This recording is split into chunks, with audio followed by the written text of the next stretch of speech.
October 1942. The fate of North Africa hangs by a thread. In the vast, unforgiving expanse of the Egyptian desert, two armies face each other across a line drawn in the sand. To the east, the British Eighth Army, battered but not broken, stands as the last bastion against total Axis domination of the Mediterranean. To the west, the legendary Desert Fox, Erwin Rommel, and his formidable Panzer Army Africa, poised for the final push to seize the Suez Canal and the oil fields beyond. The stakes could not be higher. This is not just a battle for a patch of desert. It's a battle for the future of the war. For months, the Axis forces seemed unstoppable, a whirlwind of steel and fire sweeping across the sands. But here, at a dusty railway stop called Alamein, the whirlwind was about to meet a wall of iron. The world held its breath, unaware that the tide of the entire war was about to turn.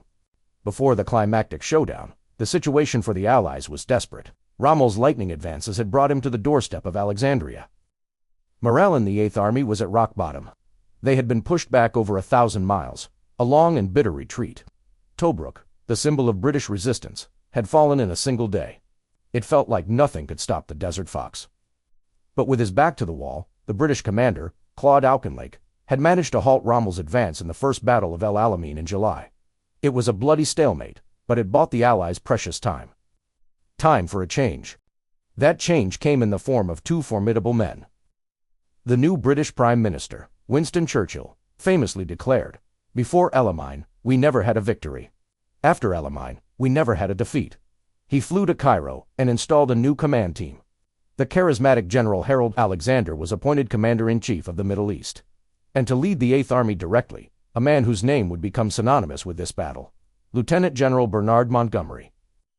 Monty, as he was known, was meticulous, confident, and utterly uncompromising. Upon his arrival, he immediately sensed the defeatism in the air, gathered his officers, and made a bold proclamation. "Here, we will stand and fight. There will be no further withdrawal. If we cannot stay here alive, then we will stay here dead." This was a new kind of leadership, and it electrified the weary troops. Montgomery's strategy was deceptively simple. He would not be rushed. He understood Rommel's genius for fluid, mobile warfare. So, he decided to fight a different kind of battle. A battle of resources, of logistics, of overwhelming, crushing force. While Rommel's supply lines were stretched to the breaking point, a constant stream of new tanks, guns, and men poured into the Allied camp. American-made Sherman tanks, a match for the German Panzers, arrived in huge numbers. The Royal Air Force, or RAF, achieved air supremacy, relentlessly pounding Rommel's positions and his vital supply convoys crossing the Mediterranean. Montgomery would wait until he had an almost 2-to-1 advantage in men, tanks, and artillery. He was building a sledgehammer to crack a nut.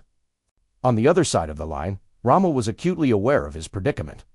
He was a brilliant tactician, but he couldn't conjure fuel and ammunition out of thin air. He knew an attack was coming. His only hope was to dig in and make the Allied assault as costly as possible.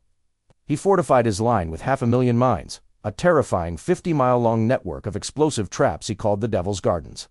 These minefields were designed to channel any attack into heavily defended kill zones, where his deadly 88mm anti-tank guns lay in wait. Rommel himself was in poor health, suffering from desert sores and exhaustion. Just before the battle, he was flown back to Germany for treatment, leaving his army in the hands of a temporary commander. It was a stroke of terrible luck for the Axis. The night of October 23, 1942.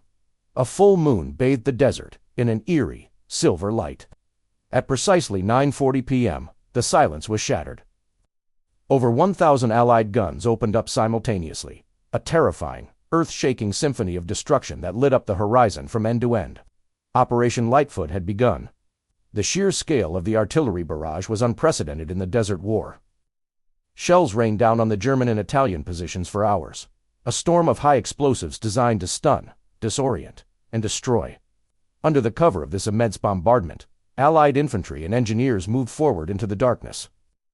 Their first and most dangerous task was to clear paths through the Devil's Gardens. It was slow, terrifying work, done by hand under constant machine gun and mortar fire. Every step was a gamble. Montgomery's initial plan was to punch 2 corridors through the minefields, allowing his armored divisions to pour through and engage the enemy tanks on open ground. But the Devil's Gardens proved even more formidable than anticipated. The sappers, the brave engineers clearing the mines, suffered horrific casualties. The The corridors became choked with wrecked vehicles and bogged-down tanks. The intricate timetable fell apart. The German and Italian defenders, though shell-shocked, fought back with desperate ferocity. For several days, the battle devolved into a brutal meat-grinder. The Eighth Army was making agonizingly slow progress, and casualties were mounting at an alarming rate. It seemed Montgomery's grand plan was failing. Back in his command caravan, Montgomery remained outwardly calm, exuding an aura of complete control. But behind the scenes, the pressure was immense.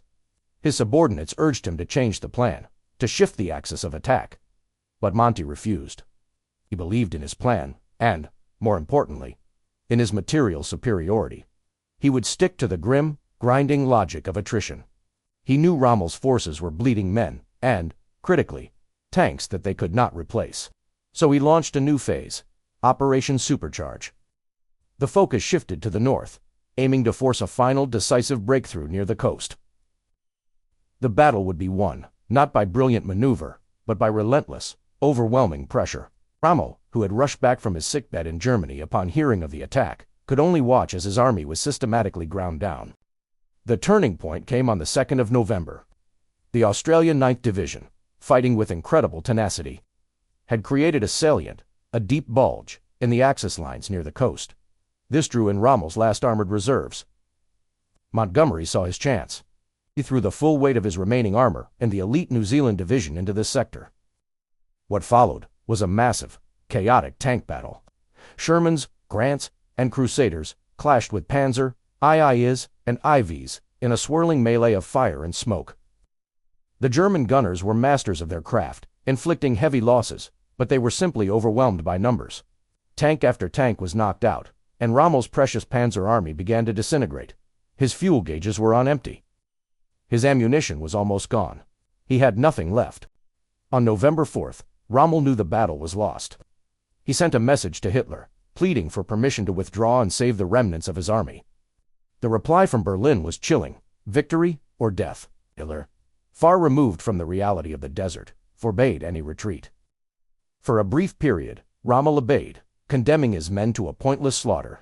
But as the Eighth Army broke through completely, reality took over. Defying the Führer's orders, Rommel finally gave the command to retreat. It was too late to save his army, but he managed to save himself and a fraction of his forces. The Great Panzer Army Africa was no longer a coherent fighting force. It was a shattered wreck, fleeing westward across the desert, relentlessly harried by the RAF and the triumphant Eighth Army. The Second Battle of El Alamein was over. It was a decisive, unambiguous victory for the Allies. The bells of victory rang out across Britain, a sound not heard for 3 long years. The battle cost the Axis around 59,000 casualties and over 500 tanks. Allied losses were also heavy, with 13,500 men killed, wounded, or missing. But unlike the Axis, they could afford them. El Alamein was the beginning of the end for the Axis in North Africa.